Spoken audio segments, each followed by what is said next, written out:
We have removed the skin covering the left face and part of the forehead of our cadaver here.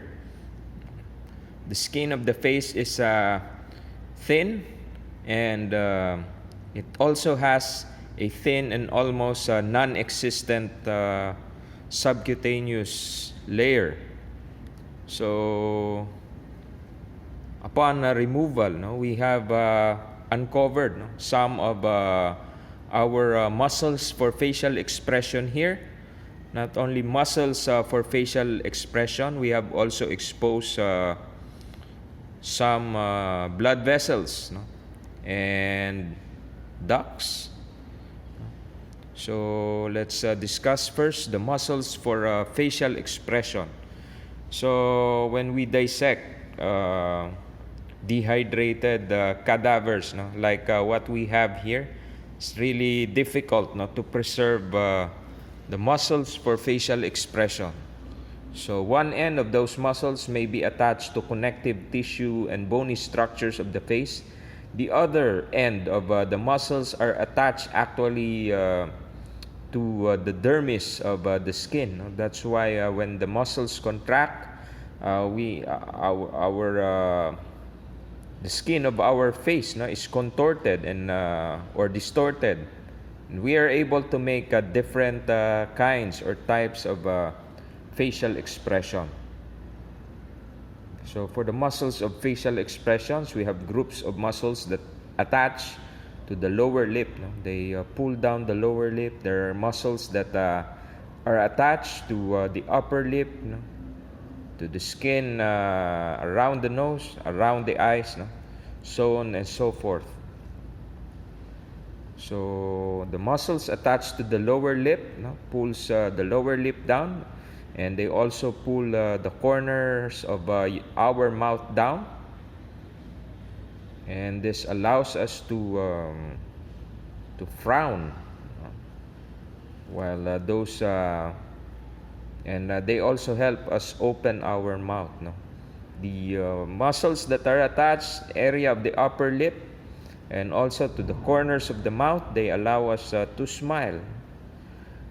The muscles attached to the skin here, covering the nose and the ala of the nose. This part of the nose right here is called the ala of the nose. They allow us to flare our nose, make the nostrils or the nasal opening bigger, and the muscles that are inserted in this area allows us to wrinkle the skin covering the bridge of our nose, together with the skin in between the eyebrows and the skin of the forehead. So it's part of the muscles that allow us to frown.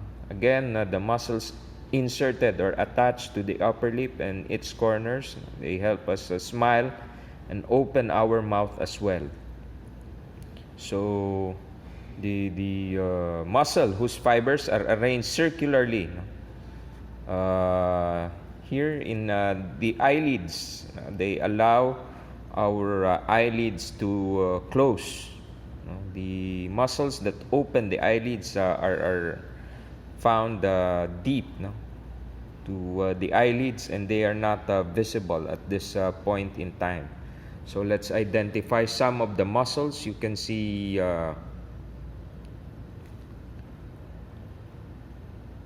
muscle fibers running in that direction. So that will be mentalis muscle. This muscle right here, if you look at it closely, looks like a wave, ocean or a large wave of the sea.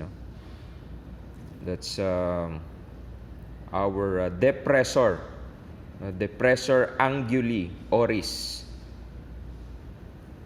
meaning it pulls down the corner of the mouth. Depressor anguli oris. There's another muscle attached to the corner of the mouth, but it's partly removed in this cadaver. The muscle fibers uh, actually are running, no, in that direction. Those are the muscle fibers of our risorius muscle or risorius muscle. The risorius muscle can pull the corners of the mouth, no? And it allows us to do sardonic smile, no? Or devilish smile, no? Not sure if you know one of the former Philippine presidents, no? And also a famous actor, no? During his time when he was still a TV movie actor, Erap Estrada, no? So when he smiles, no, looks like it seems like only one corner of his mouth is moving, no? So that is example of our sardonic smile, no?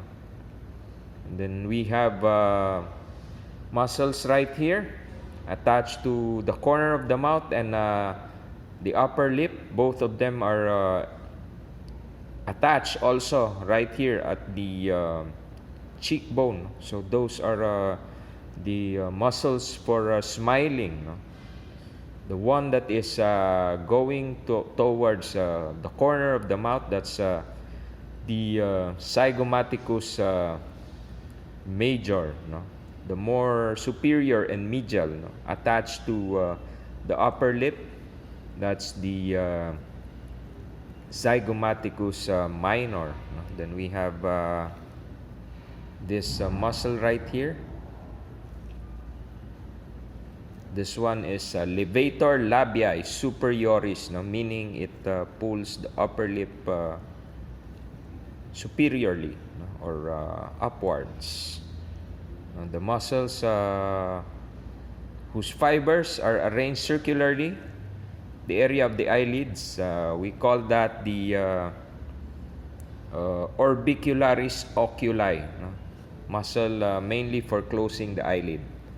And there's also muscle, no, whose circular fibers are arranged here in the upper and lower lips, no? We call that the orbicularis oris. So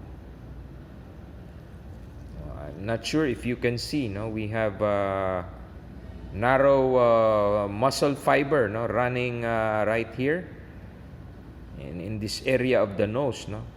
So you would have muscle fibers attached to the ala of the nose, no? Not clearly seen, no? But the muscle will also have narrow fibers, no, going to the upper lip. So the muscle, no, this muscle I think has the longest name, no, of all muscles in the body, or it has the longest name of all parts of the body in general, no? That muscle is your levator labii superioris alaqui nasi, no? So try to understand, no, the meaning of its very long name. Levator, it pulls something up, no? What does it pull up? Labii superioris, the upper lip, and it also pulls on the ala of the nose, no? Again, this part of the nose right here is called the ala of the nose, no? So alar flaring, no, or flaring of the nostrils, no, can be a sign of breathing problem, respiratory distress. So you know, no, one of those muscles that are responsible for alar flaring. So all of these facial muscles, no, are innervated by the facial nerve, no? The branches of the facial nerve are distributed going to the face, no, in this manner, no? So we have a branch of the facial nerve going to the temporal branch, going to the cheekbone area, the zygomatic branch, no? We have another one going to the mouth area, buccal branch, no? Mandibular branch, and cervical branch going to the neck, no? And that is part of the nerve supply to the platysma.